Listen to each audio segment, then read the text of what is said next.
오늘 들려드릴 이야기는 70살 한 어머니의 이야기입니다. 거지 주제에 대접받고 싶으세요? 며느리가 손님 앞에서 던진 이 한마디에 어머니는 아무 말 없이 수저를 내려놓으셨습니다. 그리고 그날 밤 조용히 짐을 싸서 집을 나가셨어요. 일주일 후 아들 부부가 어머니를 찾아 시골 마을에 도착했을 때 마을회관에서 본 광경은 그들이 상상도 못한 것이었습니다. 국화꽃이 놓인 테이블, 검은 옷을 입고 엄숙하게 앉아 있는 할머니 6분, 그리고 가운데 놓인 어머니의 젊은 시절 사진. 어머니는 어디 계세요? 당황한 며느리의 질문에 할머니들이 답했습니다. 어머니는 이미 돌아가셨어요. 오늘은 한마디의 모욕이 불러온 마을 전체의 따뜻하면서도 통쾌한 복수 이야기를 들려드리겠습니다. 오늘도 함께 해주셔서 감사합니다. 좋아요와 구독 버튼 눌러주시면 더 많은 감동 이야기로 찾아뵐게요. 이 이야기의 주인공은 올해 70을 맞은 김순자 할머니입니다. 부산에서 태어나 평생을 성실하게 살아온 순자 할머니는 22에 결혼해서 남편 한 사람만 바라보며 살았습니다. 남편이 갑자기 세상을 떠난 후 혼자서 아들 민수를 대학까지 보내느라 온갖 고생을 다했죠. 민수는 대기업에 취직했고 몇 년 후 지영이라는 여자와 결혼했습니다. 처음엔 정말 좋았어요. 지영이가 어머니, 이제 제가 모실게요라고 했을 때 순자 할머니는 드디어 편해지는구나 싶었거든요. 그런데 아이가 생기고 나서부터 분위기가 바뀌기 시작했습니다. 처음엔 작은 것부터였어요. 어머니, 아기 때문에 조용히 해주세요라는 말부터 시작해서 점점 순자 할머니의 자리가 줄어들었죠. 요리에 간섭하고 손님 오면 방에 들어가 있으라 하고 나중엔 밥 먹는 시간도 따로였어요. 그래도 순자 할머니는 참았습니다. 아들이 행복해하는 모습을 보면 자신의 서러움쯤은 참을 수 있을 것 같았거든요. 그런데 아들 민수는 점점 아내 편만 들기 시작했습니다. 엄마, 지영이가 힘들어해요. 좀 이해해 주세요라는 말만 반복했죠. 이런 생활이 3년째 계속되고 있었어요. 그리고 오늘 시누이 미정이가 오랜만에 놀러 왔습니다. 저녁 식사 시간 4명이 둘러앉아 있었어요.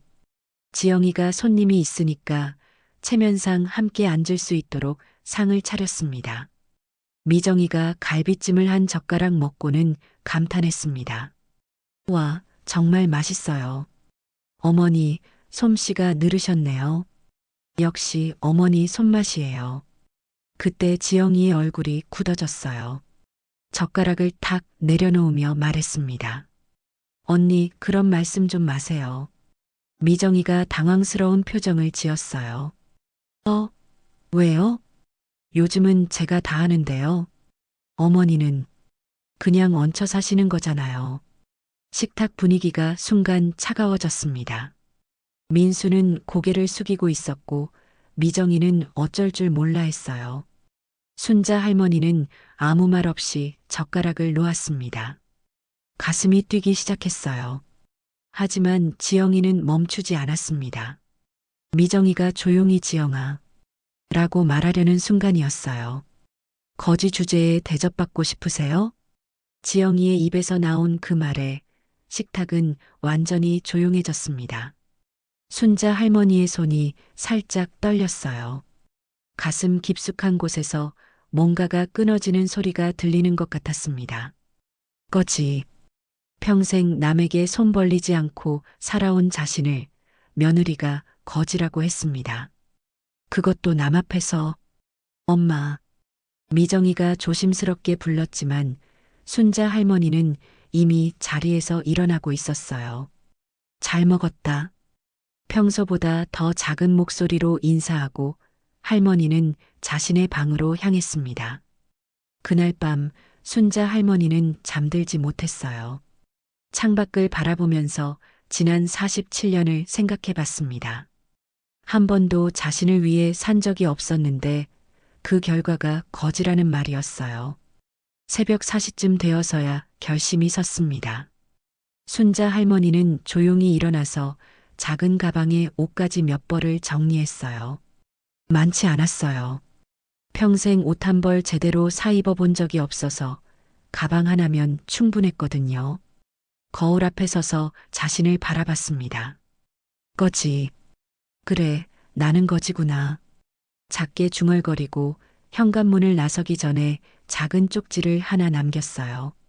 고향에 가서 좀 쉬겠습니다. 마이너스 순자.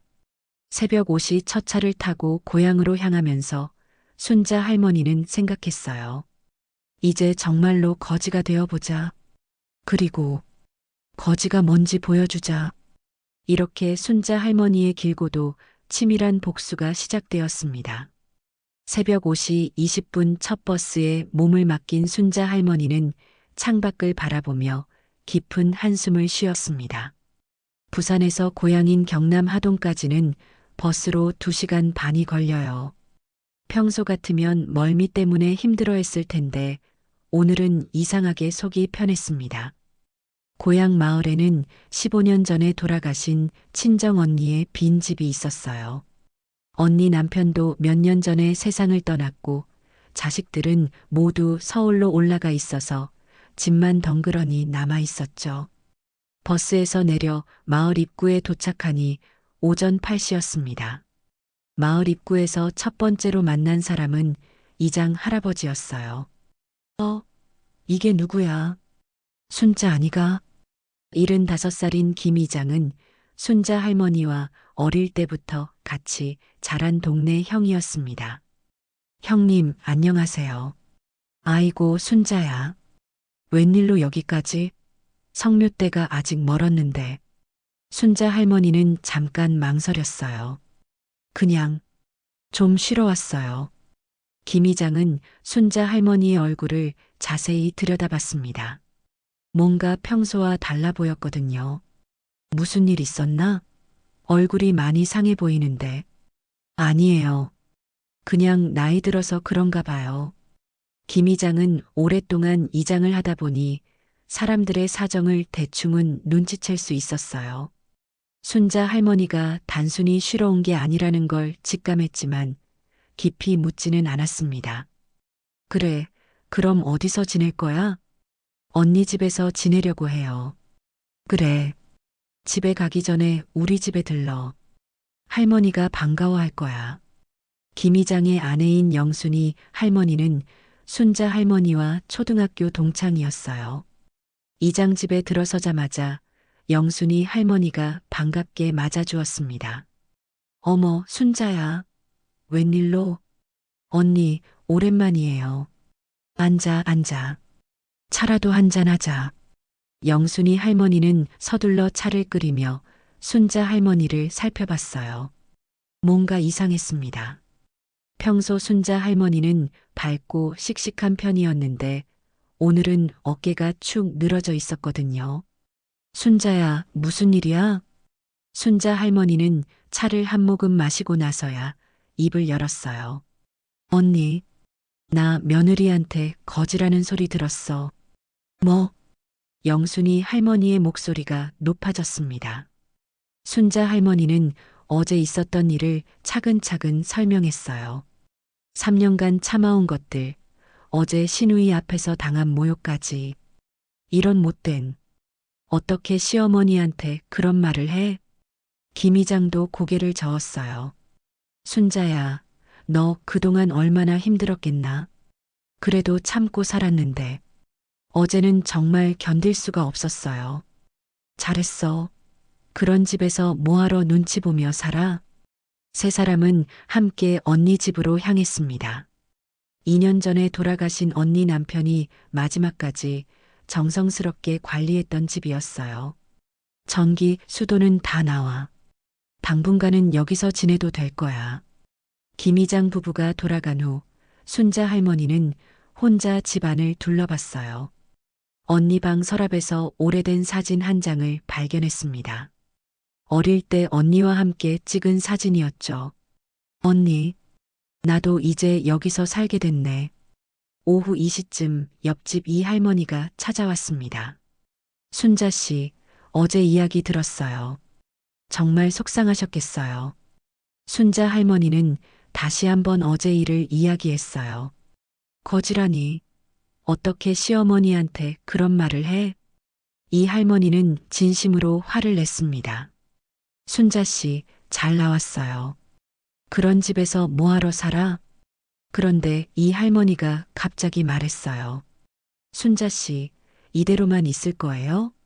그 며느리한테 혼쭐을 내줘야 하는 거 아니에요? 순자 할머니가 고개를 들었어요. 혼쭐을? 그렇죠. 시어머니를 거지라고 하면서 함부로 대했으면 그냥 넘어가면 안 되죠. 순자 할머니는 생각에 잠겼습니다. 사실 어제 밤부터 계속 생각하고 있었던 부분이었어요. 하지만 제가 뭘 할 수 있겠어요? 뭔가 방법이 있을 거예요. 그때 마침 김 이장이 쌀 한 포대를 들고 찾아왔어요. 순자야, 당분간 먹을 쌀이라도 있어야지. 이 할머니가 김 이장에게도 순자 할머니의 사연을 설명했습니다. 이런 못된 그 며느리한테 제대로 한번 보여줘야겠어. 그때 마을 할머니 한 분이 더 찾아왔어요. 박 할머니였습니다. 마을 상조의 일을 도맡아 하고 있었죠. 순자 씨, 정말 속상하셨겠어요. 또다시 사연 설명이 시작되었고, 박 할머니는 상조의 일을 하다 보니 여러 사연을 들어봤지만 이런 건 처음이었어요. 그때 박 할머니가 갑자기 무릎을 쳤습니다. 아, TV에서 본 건데 요즘 젊은 사람들이 감사 인사회라는 걸 한다고 하더라고요. 감사 인사회? 살아있을 때 받지 못한 감사 인사를 받는 거예요. 김 이장이 고개를 끄덕였어요. 아, 나도 TV에서 봤어. 그런데 순자 씨, 그 며느리가 거지라고 했잖아요. 그럼 거지처럼 대접받다가 갑자기 정중한 대접을 받으면 어떨까요? 박 할머니의 눈이 반짝였어요. 순자 씨 마음이 죽었다고 해서 마음의 장례식을 해주는 거예요. 이 할머니가 박수를 쳤습니다. 와, 그거 좋은 아이디어네. 순자 할머니는 망설였어요. 그런데 제가 혼자가 아니죠. 우리가 다 도와줄 거야. 내일 경로당에서 할머니들이랑 상의해봐요. 그날 저녁 순자 할머니는 오랜만에 마음이 편했습니다. 그리고 내일이면 순자 할머니의 진짜 복수가 시작될 예정이었습니다. 다음 날 오전 10시 순자 할머니는 마을 경로당을 찾았습니다. 경로당은 마을 회관 옆에 있는 작은 건물이었어요. 20여 평 남짓한 공간에 평상 2개와 텔레비전, 그리고 차를 끓일 수 있는 간단한 부엌이 있었죠. 순자 할머니가 들어서자 이미 5명의 할머니들이 둘러앉아 있었어요. 어제 만났던 영순이 할머니, 이 할머니, 박 할머니 외에도 새로운 얼굴들이 보였습니다. 순자 씨, 어서 와요. 박 할머니가 반갑게 맞이했어요. 다른 할머니들께도 어제 이야기했거든요. 다들 순자 씨 편이에요. 순자 할머니는 조금 부끄러웠어요. 자신의 부끄러운 이야기가 마을에 퍼진 것 같아서요. 모르는 할머니들께도 소개해 드릴게요. 박 할머니가 나서서 소개를 시작했어요. 여기는 최 할머니. 올해 72세고 남편 돌아가시고 나서 혼자 사세요. 최 할머니는 인자한 인상이었어요. 순자 씨, 어제 이야기 들었어요. 정말 속상하셨겠어요. 그리고 여기는 조 할머니. 75세고 아들 둘이 다 서울에 있어서 명절에만 와요. 조 할머니는 활발한 성격인 것 같았어요. 순자 씨, 우리가 다 들었어요. 그 며느리 정말 못됐네요. 이렇게 총 6명의 할머니들이 모였습니다. 자, 그럼 차부터 한 잔씩 하면서 이야기해요. 영순이 할머니가 보리차를 끓여왔어요. 순자 할머니는 차를 한 모금 마시고 나서 처음부터 차근차근 이야기를 시작했어요. 결혼 초기에 행복했던 시절부터 점점 달라지기 시작한 며느리의 태도, 3년간 참아온 모욕들까지. 어머나, 그럼 3년 동안 그렇게 지내셨다고요? 최 할머니가 깜짝 놀라며 물었습니다. 밥도 따로 드셨다고요? 조 할머니가 화가 난 목소리로 물었어요. 네, 나중엔 아예 시간도 따로였어요. 저는 5시에 혼자 먹고 그들은 7시에 따로. 할머니들은 한숨을 쉬었어요. 모두 비슷한 경험들이 있었거든요. 박 할머니가 먼저 입을 열었습니다. 순자 씨, 우리 사정도 비슷해요. 저희도 아들 며느리 눈치 보며 살고 있어요. 제 며느리도 처음엔 착했는데 아이 낳고 나서부터 변하기 시작했어요. 최 할머니가 자신의 경험을 털어놓았습니다. 저는 아예 따로 살고 있어요. 며느리가 어머니 혼자 계시는 게 편하실 것 같다고 해서요. 조 할머니의 이야기였어요. 순자 할머니는 자신만 이런 일을 겪는 게 아니라는 걸 알고 조금 위로가 되었습니다. 그런데 순자 씨가 당한 건 정도가 너무 심해요. 맞아요. 아무리 그래도 거지라는 말은 할 수 없죠. 박 할머니도 분개했습니다. 순자 씨, 그 말 들을 때 어떤 기분이셨어요? 가슴이 무너지는 것 같았어요. 평생 남에게 손 벌리지 않고 살았는데 할머니들은 모두 조용해졌어요. 순자 할머니의 마음이 얼마나 아팠을지 상상이 되었거든요. 잠시 경로당 안이 조용해졌어요. 그때 박 할머니가 갑자기 일어났습니다. 안 돼요. 뭐가요? 이렇게 당하고만 있으면 안 되죠. 우리가 언제까지 이렇게 눈치 보며 살 거예요?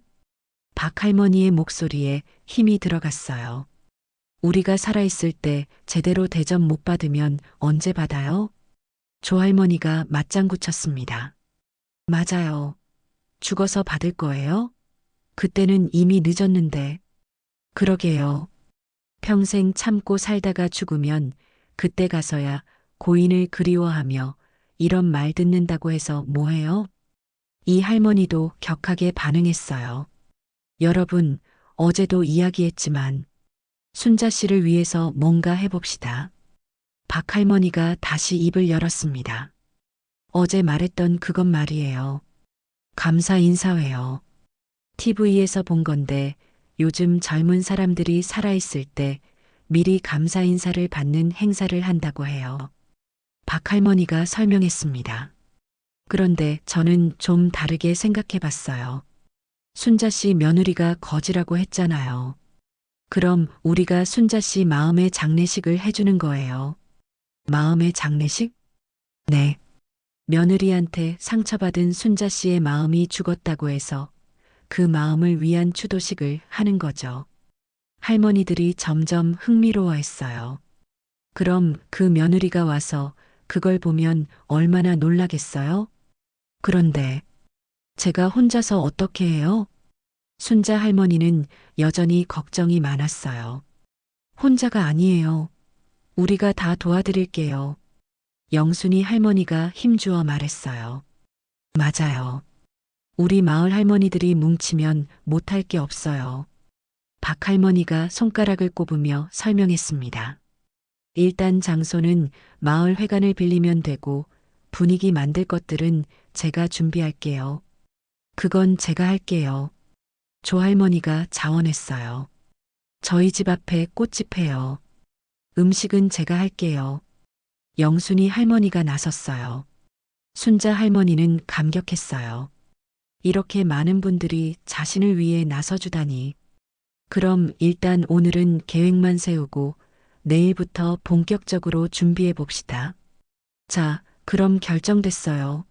순자 씨를 위한 특별한 행사를 준비합시다. 할머니들이 모두 외쳤어요.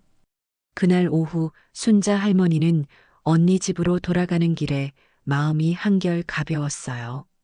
47년 만에 처음으로 누군가가 자신을 위해 이렇게까지 해주겠다고 나서준 거였거든요. 다음 날 오전 순자 할머니는 약속 시간보다 30분 일찍 경로당에 도착했습니다. 어젯밤 잠을 설쳤어요. 정말로 이런 일을 해도 되는 건지, 너무 과한 건 아닌지 계속 고민했거든요. 하지만 거지라는 그 말이 계속 머릿속을 맴돌았습니다. 경로당 문을 열고 들어가니 박 할머니가 이미 와서 메모지에 뭔가를 적고 있었어요. 어머, 순자 씨. 일찍 오셨네요. 어제 잠을 못 자서요. 박 할머니는 뭐 하고 계세요? 계획서를 만들고 있어요. 우리가 뭘 준비해야 할지 정리하고 있거든요. 박 할머니는 상조의 일을 오래 해서 그런지 이런 일에 익숙해 보였어요. 박 할머니, 정말 괜찮을까요? 제가 너무 무리한 부탁을 하는 건 아닐까요? 순자 할머니가 걱정스럽게 물었어요. 순자 씨, 뭔 소리예요? 우리가 언제 이런 재미있는 일 해봤어요? 박 할머니가 웃으며 대답했어요. 그리고 생각해 보세요. 그 며느리가 얼마나 깜짝 놀라겠어요? 곧 다른 할머니들이 하나둘 도착하기 시작했습니다. 영순이 할머니가 보온병에 차를 가져왔고 조할머니는 꽃집에서 받아온 카탈로그를 들고 왔어요. 이 할머니와 최 할머니도 각각 메모지를 들고 왔습니다. 자, 그럼 본격적으로 회의를 시작해 볼까요? 박 할머니가 앞에 서서 말했어요. 일단 언제 할지부터 정해야겠어요. 순자 씨, 아들 부부가 언제쯤 찾아올 것 같아요? 순자 할머니가 생각해 봤어요. 아마 이번 주말쯤? 제가 연락을 안 하니까 걱정이 될 거예요. 그럼 금요일에 준비해 놓고 토요일에 하면 되겠네요. 좋아요. 그럼 장소는 마을 회관으로 정하고 박 할머니가 메모지에 적었어요. 제가 이장님한테 부탁해 볼게요. 토요일 오후에 회관 좀 빌려달라고요. 그런데 뭐라고 말씀드릴 거예요? 순자 할머니가 걱정했어요. 순자 씨 환영해 한다고 하면 되겠네요. 거짓말은 아니잖아요. 박 할머니가 재치 있게 답했어요. 조 할머니가 카탈로그를 펼쳤습니다. 꽃은 제가 준비할게요. 하얀 국화로 할까요? 아니면 백합? 국화가 좋을 것 같아요. 그리고 검은 리본도 필요하고. 이 할머니가 말했어요. 리본은 제가 준비할게요. 우리 집에 재봉틀 있어서 만들 수 있어요. 와, 그럼 정말 그럴듯하게 될 것 같은데요? 영순이 할머니가 신이 났어요. 음식은 어떻게 할까요? 최 할머니가 물었어요. 너무 많이 준비하면 안 되겠어요. 그냥 간단한 다과 정도? 영순이 할머니가 제안했어요. 아, 그리고 중요한 게 있어요. 박 할머니가 손을 들었어요. 순자 씨 사진이 필요해요. 예전 젊을 때 사진으로요. 사진요? 네, 가운데 테이블에 놓을 거예요. 그래야 분위기가 살죠. 순자 할머니는 잠깐 생각했어요. 언니 집에 오래된 사진들이 있을 거예요. 찾아볼게요. 좋아요. 그리고 또 뭐가 필요할까요? 박 할머니가 계속 메모했어요. 편지는 어떨까요? 조 할머니가 제안했어요. 편지? 순자 씨가 그동안 못다 한 말들을 편지로 써서 테이블에 놓는 거예요. 아, 그거 좋은 생각이네요. 이 할머니가 박수쳤어요. 그런데 정글을 잘 못 써서 순자 할머니가 망설였어요. 제가 도와드릴게요. 최 할머니가 나섰어요. 저는 옛날에 학교에서 글짓기 가르쳤거든요. 순자 씨가 하고 싶은 말씀해 주시면 정리해 드릴게요. 정말요? 고마워요. 그리고 우리는 뭘 입고 있을까요? 영순이 할머니가 물었어요. 검은 옷? 상복은 너무 과하고. 맞아요. 그냥 검은 옷 정도면 될 것 같아요. 할머니들이 하나하나 계획을 세워나갔어요. 아, 그리고 제일 중요한 게 있어요. 박 할머니가 갑자기 말했어요. 뭐요? 순자 씨 아들 부부가 왔을 때 우리가 뭐라고 말할지 미리 정해둬야 해요. 할머니들이 고개를 끄덕였어요. 일단 어머니 마음은 돌아가셨다고 말하는 건 어떨까요? 이 할머니가 제안했어요. 좋아요. 그리고 그 며느리가 그동안 어떻게 했는지도 말해줘야죠. 조할머니가 단호하게 말했어요. 너무 직접적으로 말하면 안 될 것 같은데. 순자 할머니가 걱정했어요. 괜찮아요. 사실을 말하는 건데 뭐가 문제예요? 최 할머니가 격려했어요. 그럼 역할 분담을 정리해 볼까요? 박 할머니가 메모지를 정리했어요. 박 할머니는 전체 기획하고 장소 준비, 조 할머니는 꽃과 장식, 영순이 할머니는 음식, 최 할머니는 편지 작성 도움, 이 할머니는 리본과 소품 만들기, 그리고 순자 씨는 사진 준비. 완벽하네요. 그럼 내일부터 본격적으로 준비 시작할까요? 네. 할머니들이 모두 의욕적으로 대답했어요. 회의가 끝나고 순자 할머니는 할머니들에게 다시 한번 감사 인사를 했어요. 정말 고마워요.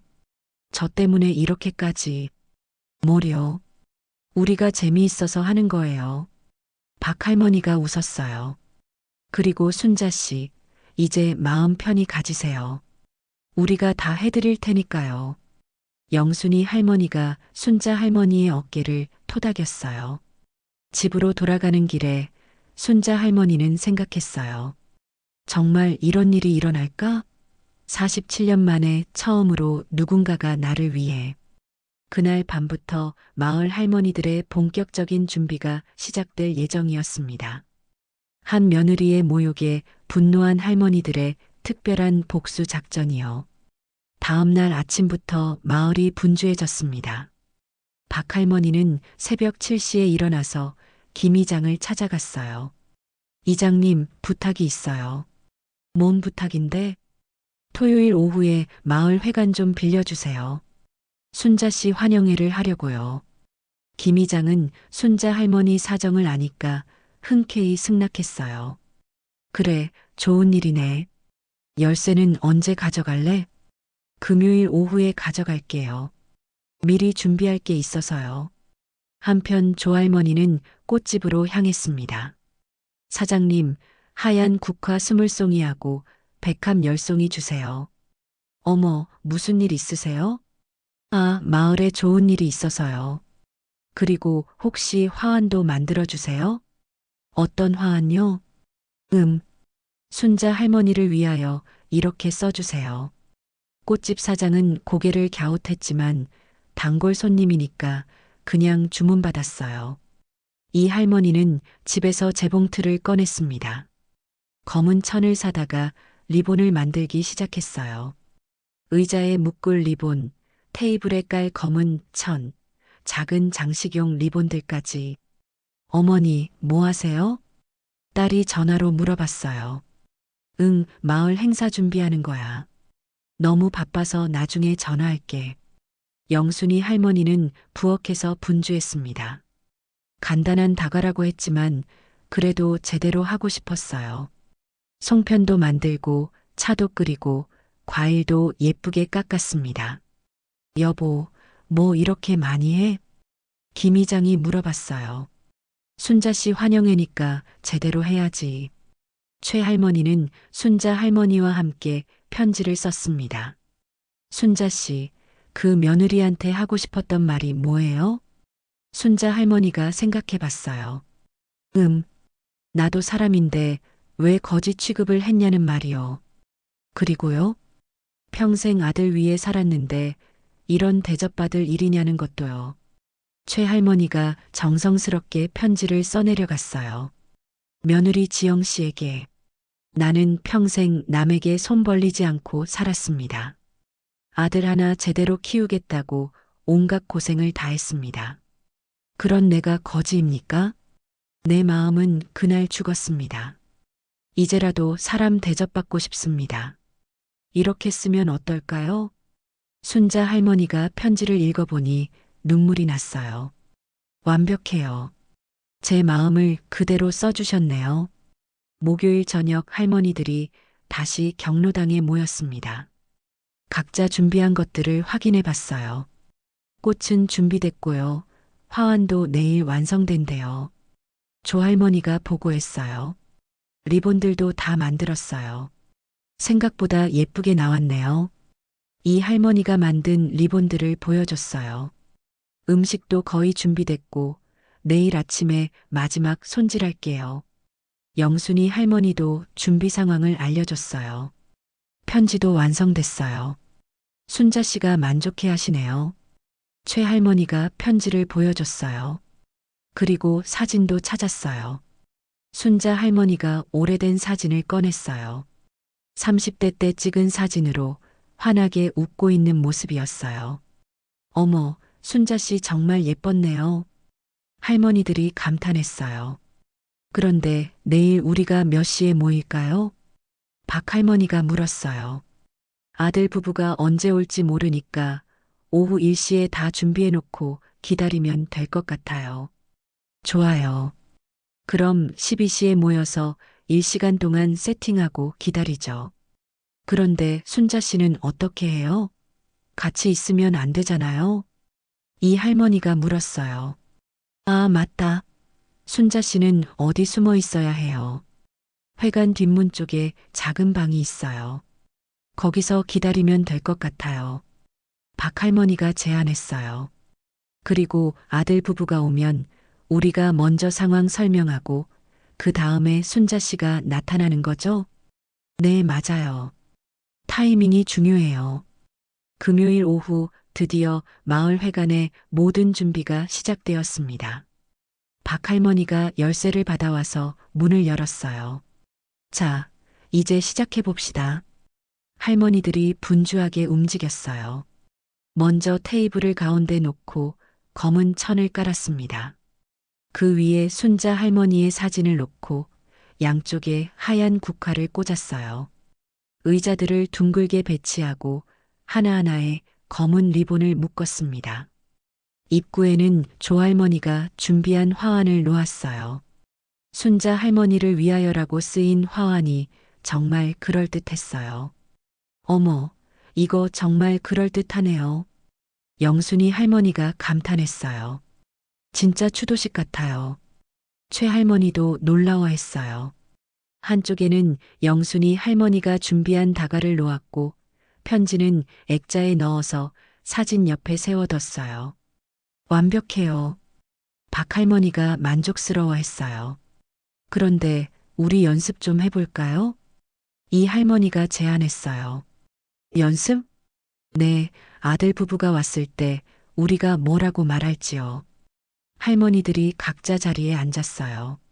자, 제가 아들 역할 할게요. 조 할머니가 일어났어요. 어머니 어디 계세요? 어머니 마음은 돌아가셨습니다.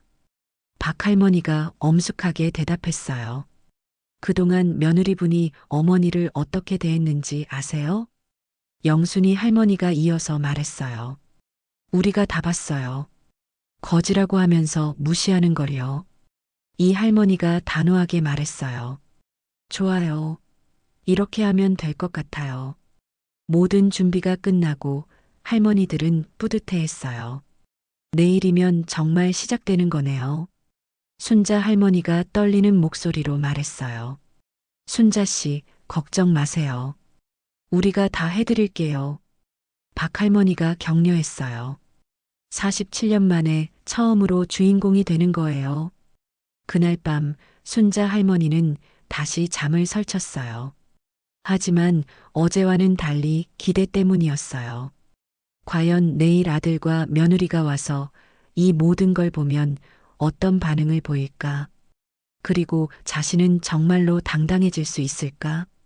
마을 할머니들의 특별한 복수극이 드디어 내일 시작될 예정이었습니다.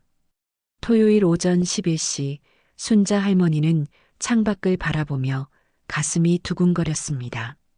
며칠 전부터 아들 민수한테서 연락이 와 있었어요. 엄마, 어디 계세요? 걱정돼요. 전화 좀 받으세요. 문자 메시지가 계속 왔지만 순자 할머니는 읽고도 답장하지 않았어요. 오늘쯤이면 직접 찾아올 거라는 확신이 있었거든요. 오후 12시 마을 회관에 할머니들이 하나둘 모이기 시작했습니다. 박 할머니가 제일 먼저 도착해서 문을 열었어요. 어머, 어제 준비한 게 그대로 있네요. 다행이다. 곧 다른 할머니들도 도착했어요. 모두 검은 옷을 입고 왔습니다.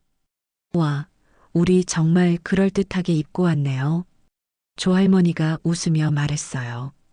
영순이 할머니는 보온병에 차를 새로 끓여왔고 이 할머니는 마지막 장식을 점검했어요. 최 할머니는 편지가 제대로 놓여 있는지 확인했습니다. 순자 씨는 언제 올까요? 곧 올 거예요. 일시에 모든 준비 끝내고 기다리기로 했잖아요. 박 할머니가 시계를 봤어요.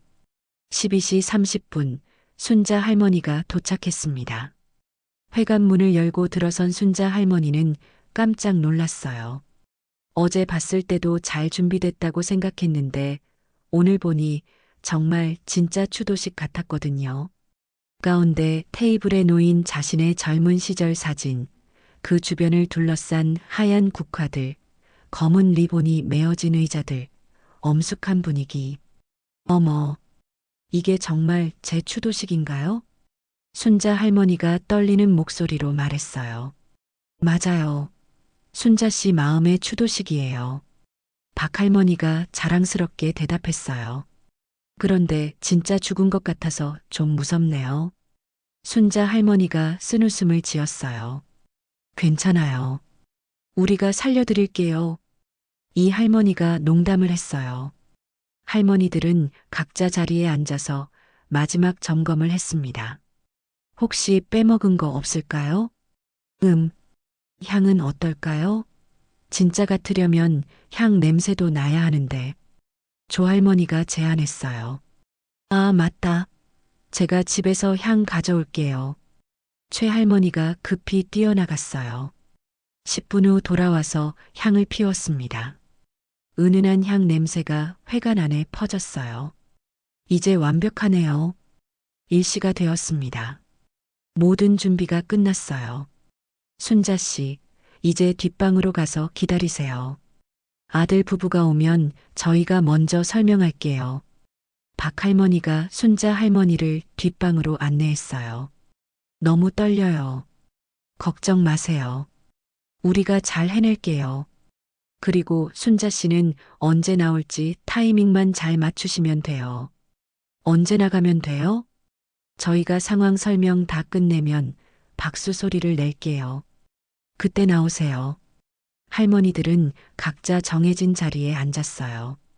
박 할머니는 입구 쪽 의자에, 영순이 할머니는 오른쪽에, 조 할머니는 왼쪽에, 이 할머니와 최 할머니는 뒤쪽에 앉았습니다. 모두 엄숙한 표정을 지었어요. 정말 추도식에 참석한 사람들 같았습니다. 오후 2시 30분쯤 회관 밖에서 차 소리가 들렸어요. 왔나 봐요. 이 할머니가 작은 소리로 말했어요.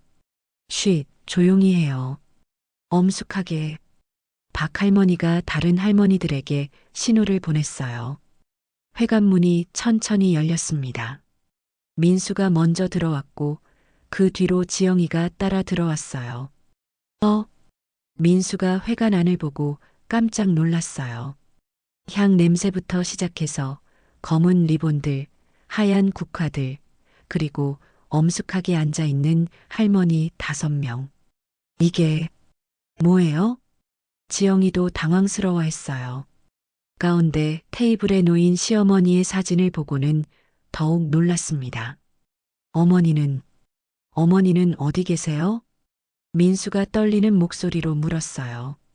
박 할머니가 천천히 일어났습니다. 어머니 마음은 돌아가셨습니다. 네. 지영이가 이해하지 못하겠다는 표정을 지었어요. 무슨 말씀이세요? 어머니가 돌아가셨다고요?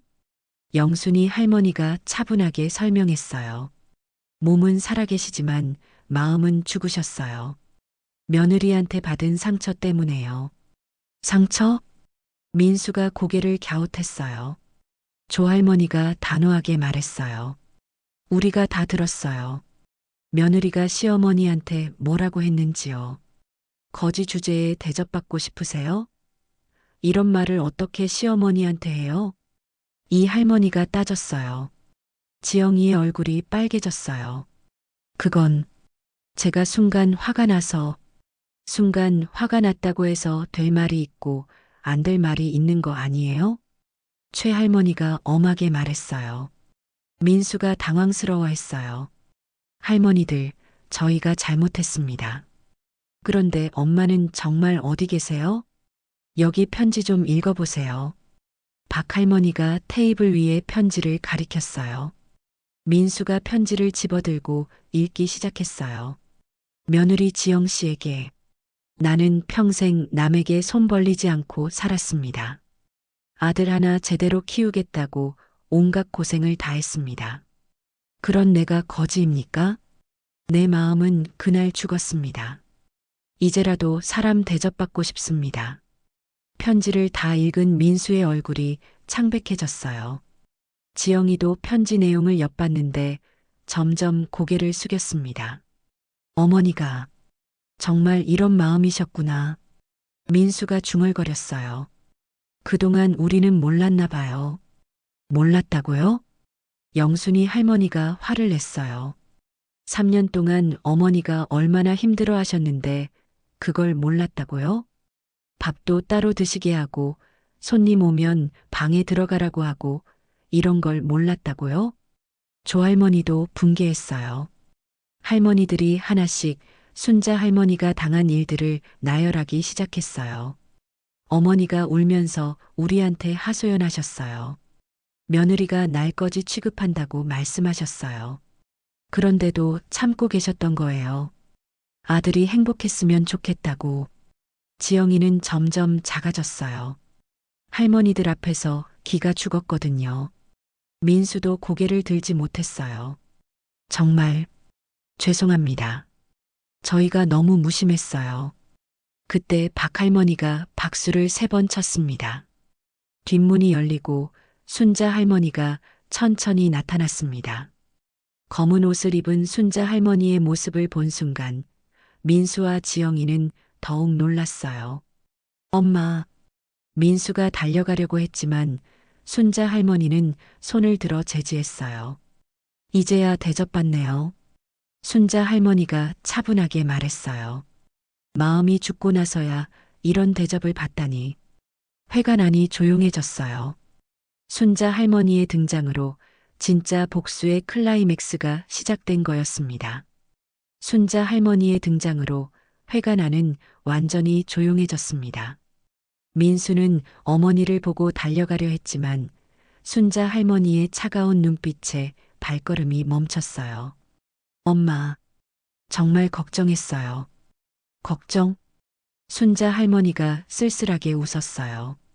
3년 동안은 걱정 안 했으면서 일주일 만에 걱정이 돼? 지영이는 고개를 푹 숙이고 있었어요. 할머니들 앞에서 기가 완전히 죽었거든요. 박 할머니가 나섰습니다. 민수 씨, 지영 씨, 앉으세요. 할 말이 많아요. 박 할머니가 가리킨 의자에 아들 부부가 조심스럽게 앉았어요. 순자 씨가 여기 온 지 일주일 됐어요. 그동안 우리가 들은 이야기가 한두 가지가 아닙니다. 영순이 할머니가 입을 열었어요. 처음엔 우리도 며느리가 좀 까칠한가 보다 했는데 들어보니 정도가 너무 심했어요. 순자 할머니는 할머니들 옆 의자에 앉았어요. 아들 부부와 마주보는 자리였습니다.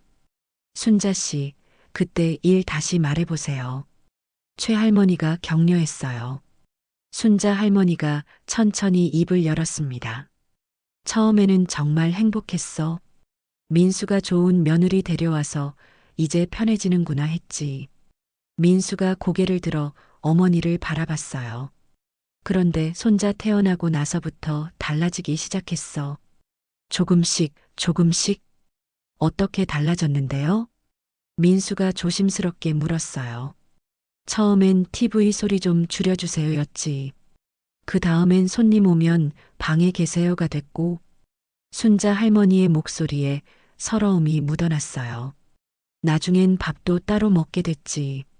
나는 5시, 너희는 7시. 지영이가 더욱 고개를 숙였어요. 조할머니가 분개하며 말했어요. 그게 끝이 아니에요. 반찬도 다르게 주고. 반찬요? 민수가 놀란 표정을 지었어요. 네. 좋은 반찬은 당신들 목만 준비하고 순자 씨는 늘 부족했어요. 이 할머니가 증언했어요. 그런 거 알고 있었어요? 영순이 할머니가 민수에게 물었어요. 민수는 대답하지 못했어요. 정말 몰랐던 건지 알면서도 모른 척 했던 건지 자신도 헷갈렸거든요. 박 할머니가 테이블 위에서 작은 녹음기를 꺼냈어요. 이거 들어보세요. 뭐예요? 순자 씨가 우리한테 하소연하던 걸 녹음한 거예요. 순자 씨 허락받고요. 박 할머니가 재생 버튼을 눌렀습니다. 녹음기에서 순자 할머니의 목소리가 흘러나왔어요. 정말 서러워요. 손님 오면 나만 방에 들어가 있어야 하고, 손자도 할머니한테 가지마 감기 옮는다고 하면서 못 보게 해요. 나도 사람인데 왜 이렇게 취급받아야 하는지 모르겠어요. 녹음기 속 순자 할머니의 목소리는 울먹이고 있었어요. 제일 서러운 건 민수예요. 처음엔 제 편을 들어주려고 했는데 점점 아내 편만 들더라고요. 엄마가 이해해달라. 요즘은 다 그렇다. 이런 말만 해요. 민수의 얼굴이 점점 창백해졌어요. 평생 그 아이 하나 키우겠다고 온갖 고생을 다 했는데 이제는 나를 귀찮아하는 것 같아요. 녹음이 끝나자 회가 나니 조용해졌어요. 민수는 주먹을 꽉 쥐고 있었고 지영이는 손수건으로 눈을 닫고 있었습니다. 어떠세요? 이런 마음으로 살고 계셨던 거예요. 최 할머니가 엄한 목소리로 말했어요. 그런데 극한은 지난주였죠. 영순이 할머니가 계속했어요. 신우이분 앞에서 거지 주제에 대접받고 싶으세요? 라고 했잖아요. 지영이가 얼굴을 들었어요. 눈이 빨갛게 부어 있었어요. 정말 죄송해요. 그때 너무 화가 나서. 화가 났다고 해서 시어머니한테 거지라는 말을 해도 되나요? 이 할머니가 따졌어요. 아니에요. 정말 잘못했어요. 잘못했다는 걸 아세요? 조 할머니가 물었어요. 네. 정말 잘못했어요. 어머니, 정말 죄송해요. 지영이가 순자 할머니를 바라보며 고개를 숙였어요. 그런데 순자 할머니는 차가운 표정을 유지했어요. 이제 와서 미안하다고? 어머니, 47년을 살면서 남에게 거지라는 소리 들어본 적 없어. 그런데 내 며느리한테 들었지. 순자 할머니의 목소리에 분노가 섞여 있었어요. 그것도 남 앞에서. 민수가 입을 열었어요. 엄마, 정말 죄송해요. 제가 잘못 봤어요. 지영이를 너무 감싸기만 하고. 민수야. 순자 할머니가 아들을 바라봤어요. 너 기억나니? 대학 등록금 마련하려고 내가 새벽 3시에 일어나서 김밥 1000개씩 싸던 거? 기억해요. 손톱 밑에 때 끼도록 일했던 거? 민수의 목소리가 떨렸어요. 기억해요, 엄마. 그때 내가 힘들다 소리 한 번 했니? 아니요. 그런 엄마를 거지라고 하는 며느리 편을 드는 게 맞니? 민수는 아무 말도 할 수 없었어요. 박 할머니가 일어났습니다.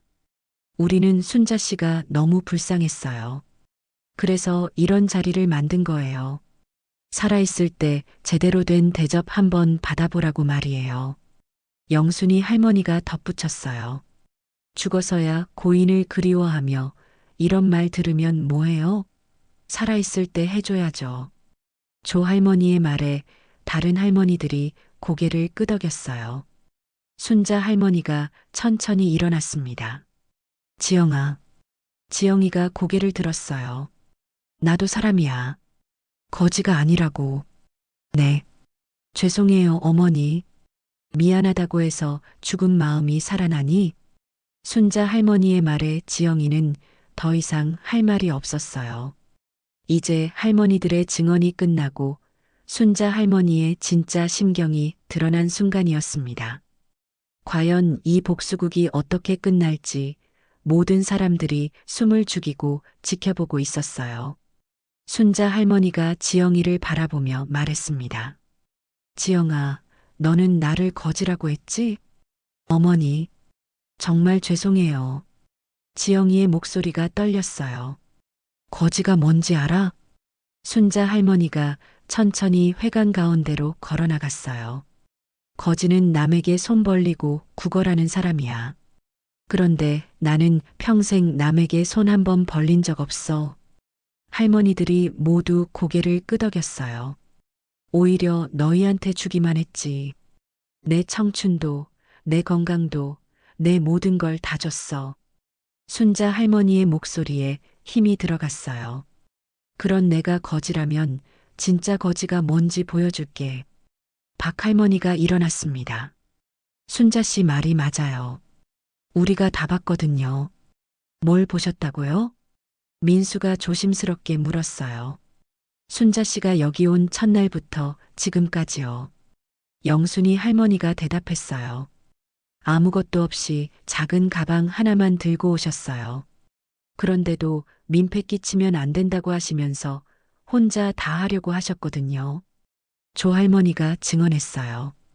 우리가 쌀 가져다 드리면 돈 드릴게요라고 하시고 반찬 해드리면 너무 신경 쓰지 마세요라고 하시고 이 할머니가 이어서 말했어요. 이런 분이 거지예요? 오히려 남에게 패 끼치지 않으려고 더 조심하시는데?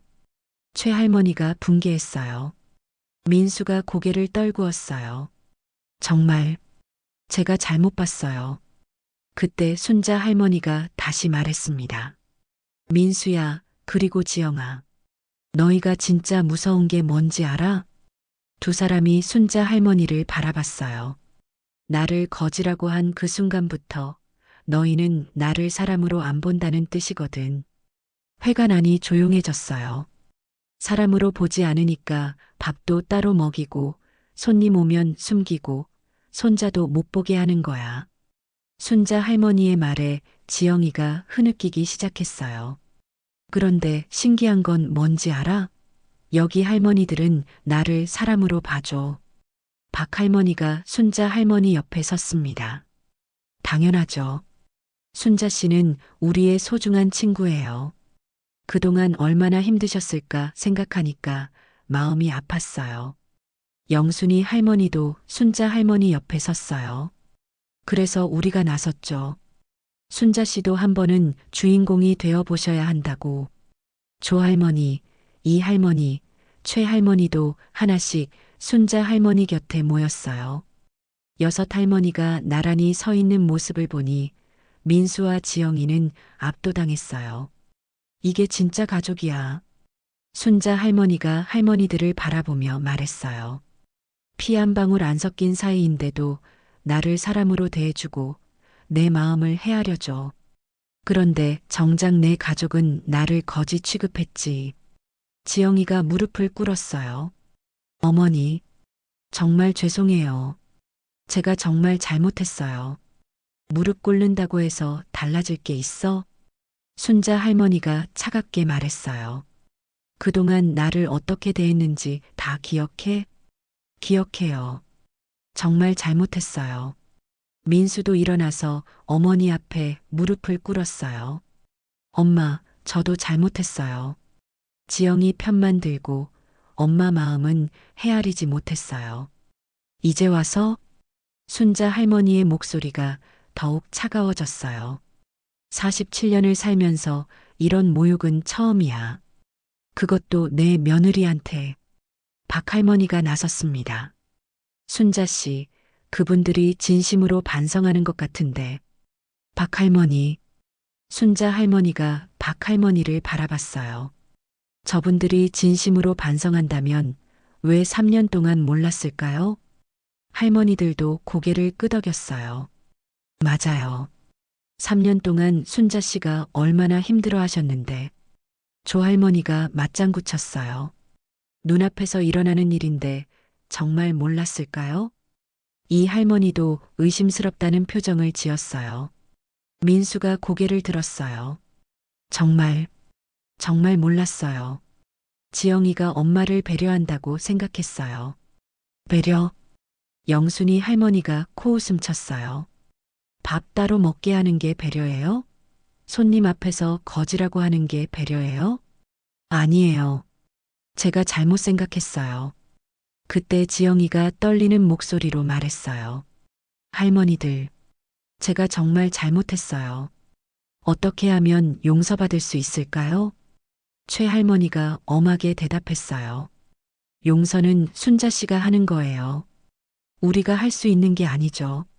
그런데 용서받고 싶다면 박 할머니가 말을 이었어요. 진짜로 달라져야 해요. 말로만 하지 말고. 네, 정말 달라지겠어요. 지영이가 눈물을 흘리며 말했어요. 순자 할머니는 한동안 말없이 아들 부부를 바라봤어요. 그리고 할머니들을 둘러봤습니다. 자신을 위해 이렇게까지 해준 분들을요.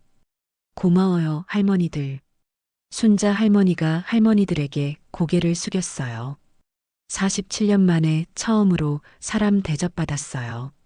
뭐려? 당연한 거죠. 박 할머니가 순자 할머니의 손을 잡았어요. 이제 우리가 순자 씨 진짜 가족이에요. 다른 할머니들도 고개를 끄덕였어요. 순자 할머니는 다시 아들 부부를 바라봤습니다. 이제 진짜 결정을 내려야 할 시간이 온 거였어요. 용서할 것인지 아니면 정말로 등을 돌릴 것인지. 회관 안의 모든 사람들이 순자 할머니의 다음 말을 기다리고 있었습니다. 순자 할머니는 한참 동안 조용히 서 있었습니다. 회관 안은 숨소리까지 들릴 정도로 조용했어요. 모든 사람들이 순자 할머니의 결정을 기다리고 있었거든요. 순자 할머니가 천천히 입을 열었습니다. 민수야, 지영아. 너희에게 마지막으로 할 말이 있어. 민수와 지영이가 고개를 들었어요. 두 사람 모두 눈이 빨갛게 부어 있었습니다. 나는 이제 그 집으로 돌아가지 않을 거야. 엄마. 민수가 깜짝 놀라며 일어났어요. 다시 기회를 주세요. 정말 달라지겠어요. 기회? 순자 할머니가 쓸쓸하게 웃었어요. 3년이 기회가 아니었어? 1095일 동안 매일매일이 기회였는데 너희는 뭘 했니? 지영이도 일어나서 애원했어요. 어머니, 정말 잘못했어요. 다시 돌아와 주세요. 지영아. 순자 할머니가 며느리를 바라봤어요. 너는 나를 거지라고 했어. 그 말이 얼마나 무서운 말인지 알아? 알아요. 정말 죄송해요. 거지라고 한 사람을 다시 집으로 모셔오겠다고? 그럼 너는 거지와 같이 살겠다는 얘기네. 지영이는 할 말이 없었어요. 박 할머니가 순자 할머니 옆에서 말했습니다. 순자 씨 결정을 존중해요. 더 이상 상처받을 필요 없어요. 맞아요. 여기서 편하게 사세요. 영순이 할머니도 동조했어요. 우리가 다 돌봐드릴게요.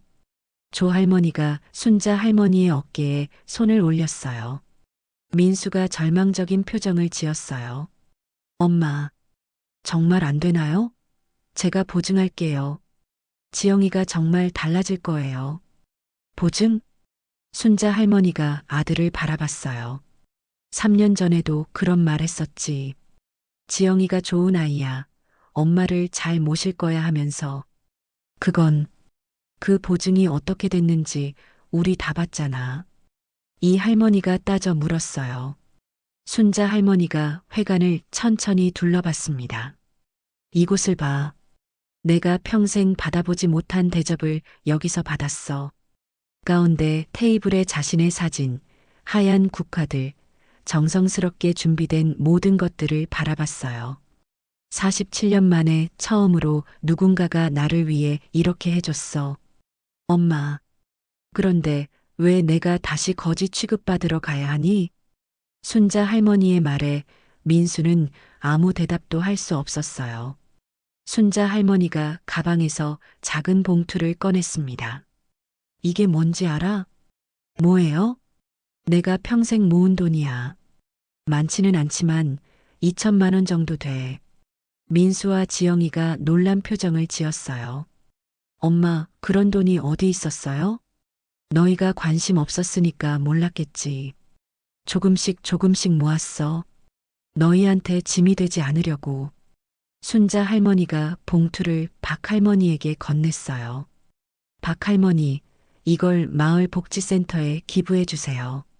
순자 씨, 박 할머니가 깜짝 놀랐어요. 어머니, 안 돼요. 민수가 급하게 말했어요. 그 돈은 어머니 노후 자금이잖아요. 노후? 순자 할머니가 아들을 바라봤어요.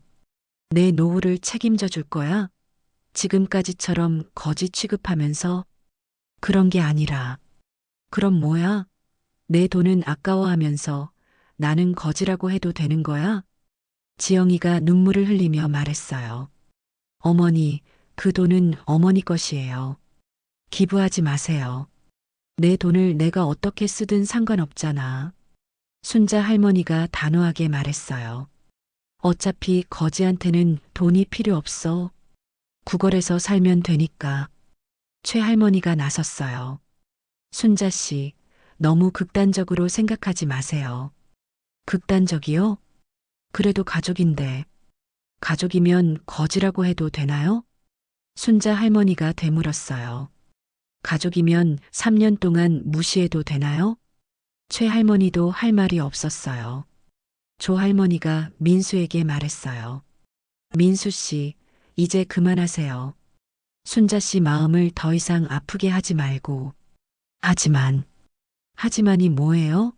3년 동안 기회는 충분했잖아요. 이 할머니도 단호하게 말했어요. 순자 할머니가 마지막으로 아들 부부를 바라봤습니다. 민수야, 지영아. 너희는 앞으로 둘이서 잘 살아. 엄마. 그리고 기억해. 이 회관은 내 마음의 초상집이야. 너희 때문에 내 마음이 죽은 곳이고. 어머니. 지영이가 울부짖었지만 순자 할머니는 돌아보지 않았어요. 할머니들 가요. 더 이상 여기 있고 싶지 않아요. 박 할머니가 순자 할머니의 팔을 잡았어요. 그래요, 가요. 우리 집에서 편하게 쉬세요. 할머니들이 하나씩 순자 할머니를 둘러싸고 회관을 나가기 시작했어요. 민수와 지영이는 그 모습을 바라보며 절망했어요. 엄마. 민수가 뒤따라가려 했지만 영순이 할머니가 막았어요. 그만하세요. 순자 씨 마음을 이해하세요. 할머니, 제발 어머니를 설득해 주세요. 설득? 3년 동안 당한 걸 설득으로 해결해요? 영순이 할머니가 화를 내며 말했어요. 이제라도 정신 차리세요. 너무 늦기 전에. 할머니들과 순자 할머니가 모두 나간 후 회관에는 민수와 지영이만 남았어요. 가운데 테이블에 순자 할머니 사진이 그들을 바라보고 있었습니다. 환하게 웃고 있던 젊은 시절의 어머니 모습이 이제는 너무나 멀게 느껴졌어요. 이렇게 순자 할머니의 복수는 완성되었습니다. 용서 없는 차가운 결단으로 3일 후 순자 할머니는 마을 버스 정류장에 혼자 앉아 있었습니다. 손에는 작은 보자기에 싼 도시락 하나가 들려 있었어요. 영순이 할머니가 싸준 김밥이었습니다. 순자 씨, 정말 가실 거예요? 박 할머니가 옆에 앉으며 물었어요. 네, 이제 정말 새로 시작하려고요. 순자 할머니는 조용히 미소를 지었어요. 3일 전과는 완전히 다른 표정이었습니다. 어디로 가실 건데요? 부산에 있는 경로당에서 봉사활동을 한다고 해요. 거기서 일하면서 작은 방도 얻을 수 있대요. 혼자서 괜찮으시겠어요? 박 할머니가 걱정스러워했어요. 괜찮아요. 이제 진짜 제 인생을 살아보려고요. 순자 할머니의 목소리에는 평온함이 묻어 있었어요. 지난 3일 동안 마을 할머니들과 지내면서 순자 할머니는 많은 걸 깨달았어요. 자신이 47년 동안 얼마나 자신을 잃고 살았는지, 그리고 이제는 정말로 자신만을 위해 살아도 된다는 것을요. 그런데 민수 씨가 매일 오잖아요. 박 할머니가 말했어요. 정말 그랬어요. 민수는 3일 동안 매일 마을에 와서 어머니를 만나달라고 애원했어요. 하지만 순자 할머니는 한 번도 만나주지 않았습니다. 그래도 한 번은 만나보시는 게 박 할머니, 순자 할머니가 박 할머니의 말을 가로막았어요. 저는 이미 결정했어요.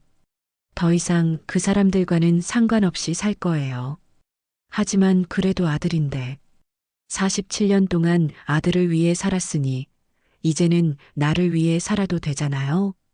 순자 할머니의 말에 박 할머니는 더 이상 말하지 못했어요. 그때 멀리서 버스가 보였습니다. 저기 버스 온다. 순자 할머니가 일어나서 가방을 들었어요. 순자 씨, 박 할머니가 순자 할머니를 꼭 안았어요.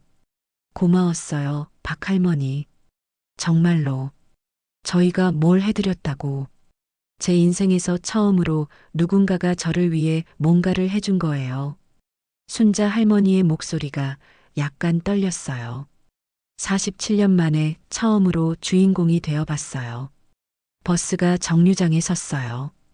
순자 할머니가 버스에 오르려는 순간 뒤에서 누군가가 달려왔어요. 어머니, 민수였어요. 숨을 헐떡이며 달려왔습니다. 순자 할머니는 버스 계단에 한 발을 올린 채로 뒤를 돌아봤어요. 어머니, 제발 한 번만 얘기해요. 민수가 애원하며 말했어요. 순자 할머니는 한참 아들을 바라봤습니다. 민수야. 네, 엄마. 너는 좋은 아들이었어. 대학까지 보내준 보람이 있었지. 민수의 눈에 눈물이 고였어요. 엄마. 하지만 좋은 아들이 좋은 남편이 되는 건 아니더라. 저를 한 번만 더 믿어주세요. 믿음은 한 번 깨지면 다시 붙일 수 없어. 순자 할머니가 담담하게 말했어요. 그리고 나는 이제 누구의 어머니도 누구의 시어머니도 아니야. 그냥 김순자라는 한 사람으로 살고 싶어. 엄마, 잘 살아, 민수야. 지영이랑 행복하게. 순자 할머니가 버스에 올랐어요. 창가에 앉아서 창밖을 바라봤습니다. 민수가 버스를 향해 손을 흔들고 있었어요. 박 할머니도 마을 사람들도 손을 흔들고 있었습니다. 버스가 출발했어요. 순자 할머니는 창밖으로 점점 멀어지는 마을을 바라봤어요. 일주일 전 절망 속에서 도착했던 그 마을이 이제는 자신에게 새로운 힘을 준 곳이 되었습니다. 보자기를 풀어서 김밥을 하나 꺼내 먹었어요. 맛있네. 혼잣말을 하며 미소를 지었습니다. 47년 만에 처음으로 아무 눈치 보지 않고 먹는 밥이었어요. 버스는 부산을 향해 달려갔습니다. 창밖으로 보이는 풍경들이 빠르게 지나갔어요. 새로운 시작을 향해 가는 길이었습니다. 순자 할머니는 가방에서 작은 거울을 꺼냈어요. 거울 속에는 환한 미소를 짓고 있는 자신의 얼굴이 보였습니다. 주름이 많아지고 머리가 휘어졌지만 눈빛만큼은 젊은 시절처럼 반짝이고 있었어요. 이제 시작이야. 작게 중얼거리며 거울을 가방에 넣었습니다. 그리고 창밖을 바라보며 조용히 생각했어요. 거지? 이제 알았어. 진짜 거지는 마음이 가난한 사람이었구나. 순자 할머니의 새로운 인생이 시작되고 있었습니다. 한편 마을 회관에서는 아직도 그날의 흔적들이 남아 있었어요. 가운데 테이블, 검은 리본들, 시든 국화들. 민수와 지영이는 그 다음날 다시 찾아와서 모든 걸 정리했어요. 어머니의 사진만은 소중히 가져갔습니다. 여보, 지영이가 조심스럽게 말했어요. 우리가 정말 잘못했었구나.